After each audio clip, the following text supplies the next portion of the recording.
তাহার কিংবা সমতলে লড়াই হবে সমান্তরে।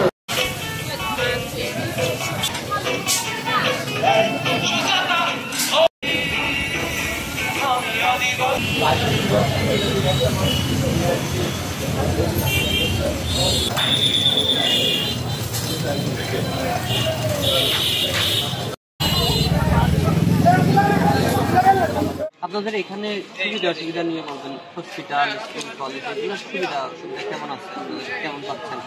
যে চট্টগ্রাম শহর আর এখানের মধ্যে পার্থক্যটা কি দেখছেন, কতটুকু পাচ্ছেন, কি কি প্রয়োজন এই সম্পর্কে একটু নিতে বলতে পারেন। আজ 9 আগস্ট আন্তর্জাতিক আদিবাসী দিবস উপলক্ষে আমি একজন আদিবাসী নারী হিসেবে সারা বিশ্ববাসীকে আমি শুভেচ্ছা এবং অভিনন্দন জানাচ্ছি। আজকের এই আদিবাসী দিবসে সরকারের কাছে আমাদের দাবি থাকবে যে আমাদের 1997 সালের পার্বত্য চুক্তি পূর্ণাঙ্গভাবে বাস্তবায়ন চাই আমরা। আমাদের ভূমি অধিকার ফিরিয়ে দিতে হবে।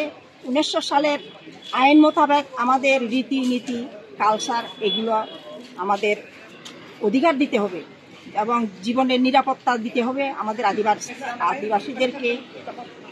আর হচ্ছে আমাদেরকে এই সাংবিধানিক স্বীকৃতি আমাদেরকে প্রদান করতে হবে। এই সাংবিধানিক স্বীকৃতি পাওয়ার জন্য কিন্তু আমরা অনেক বছর ধরে এই আদিবাসী দিবসের দাবি দাওয়া করে আসছি।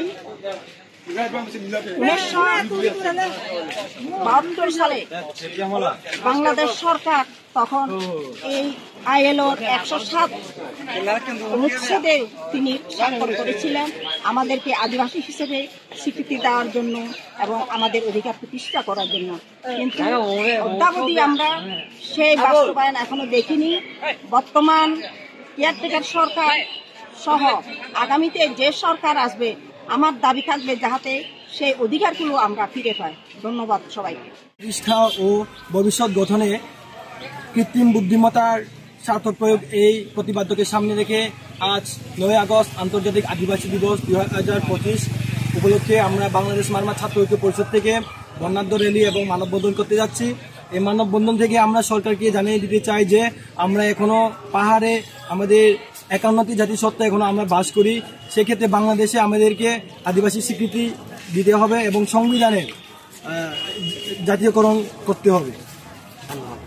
তো চট্টগ্রামে আমাদের এইটা হচ্ছে প্রত্যন্ত এলাকা, সমতল থেকে এখানকার শিক্ষা স্বাস্থ্য অনুন্নত।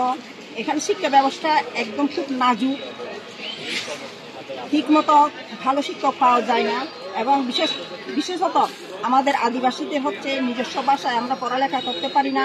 আমাদের ছেলেমেয়েরা বাংলা ভাষায় পড়ালেখা করতে গিয়ে তাদের ভাষা বোঝার কারণে কিন্তু তারা ঝরে পড়ার হার বেশি।